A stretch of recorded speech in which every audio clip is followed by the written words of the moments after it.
This is the Cobus Creek wetlands.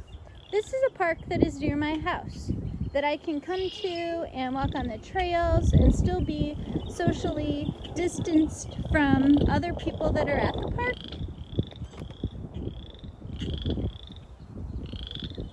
I'm going to read to you the sign that's in this area. It says, in spite of past attempts to drain them, these wetlands continue to survive. The soils in Elkhart County were deposited during the end of the most recent ice age. Glaciers deposited sand, gravel, and boulders. Meltwater blanketed the area with deposits.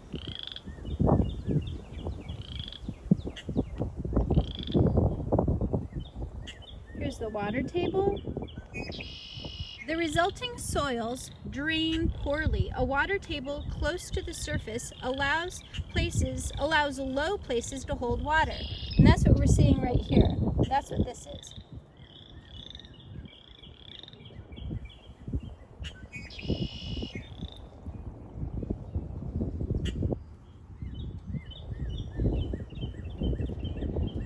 In the 1800s, much of this region was drained for agriculture. Ditches were dug and grids of tile were laid out. Cobus Creek was straightened and channelized to hasten the removal of water. What do you think hasten means? In the 1950s, the 5.8-acre pond was excavated to further remove water. This ground was still too wet for productive farming and was eventually abandoned. Although Cobus Creek's stream channel remained altered, the wetlands remained. I think if you look in our social studies book, you may see where they show the ditches and the grids of tile and how they do that. Look in the appendix for wetlands and you may see this.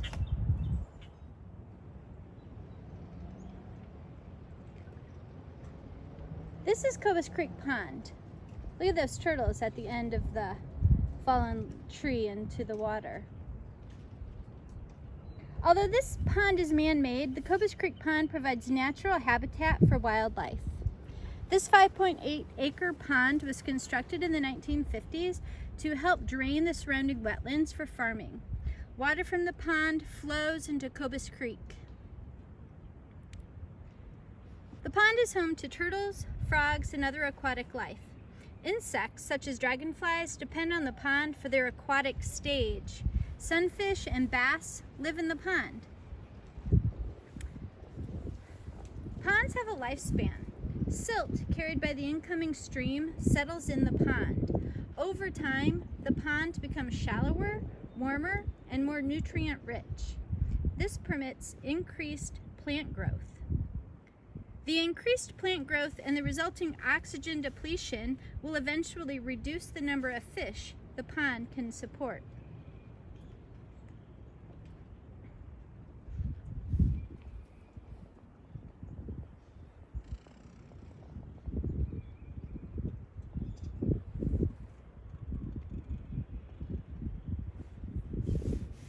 This is an example of how the silt comes in and creates the pond. Silt carried by the incoming stream settles in the pond and how it becomes shallower. See this part when it comes in and it travels through and then it builds up at the bottom, which then creates a shallower body of water. There are those turtles still over there in the sun.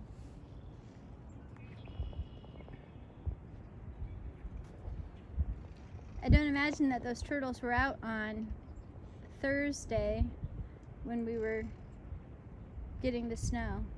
Was it Thursday or Friday? Monday this week. Today's Sunday. Here's the pond.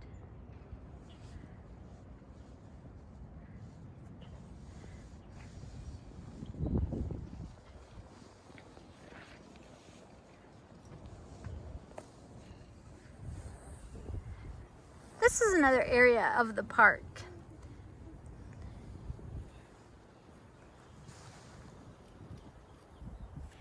we see here are prairies versus meadows.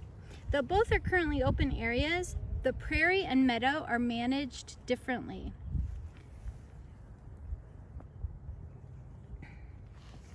The prairie, if you can see where we are, here's Indiana, here's Lake Michigan, and Elkhart County is right up there at the end of that Lake Michigan.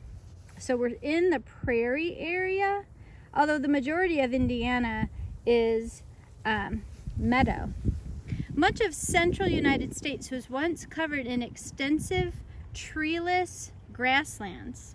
Grasses over 6 feet tall and colorful prairie flowers were adapted to intense sun and little rain. Think about what we know about adaptation when we read about the gorillas and how they adapted over time. Fires regularly swept through, keeping the prairie free of trees.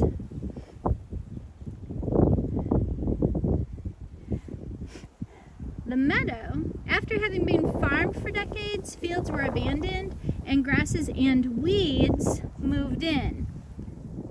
You'll see that weeds are in quotation because what some people may consider weeds, other people may be considering flowers.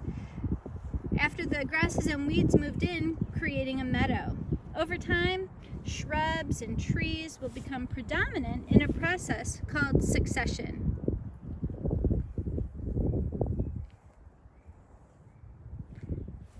This is a photograph of a prescribed burn.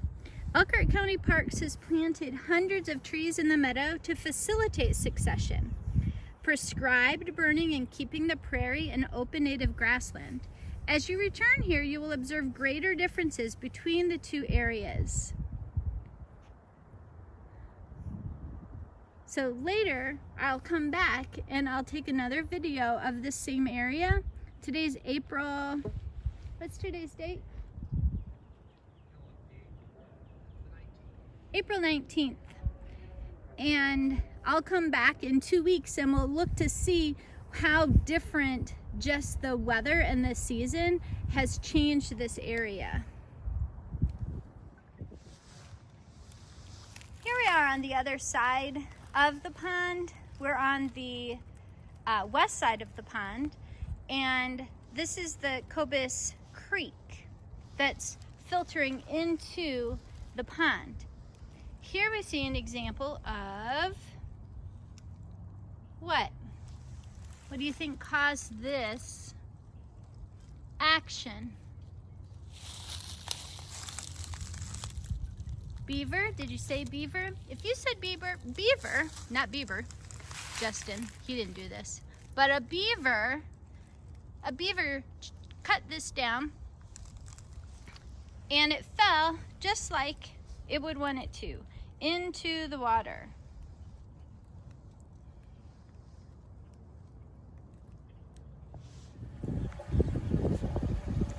This is a sensory garden in the park that I will come back in the 2 weeks and show you how it's changed, because think about what senses this garden might have you experience. This is the koi pond, and usually the koi pond is covered and you're not able to see the fish out in the middle of the pond like we can now.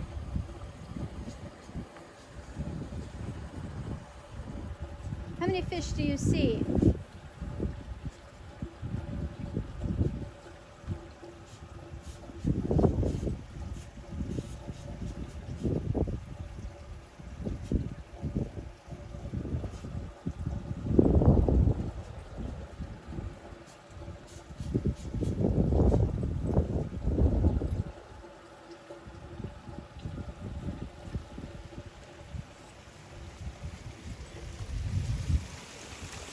Here's the other side of that pond.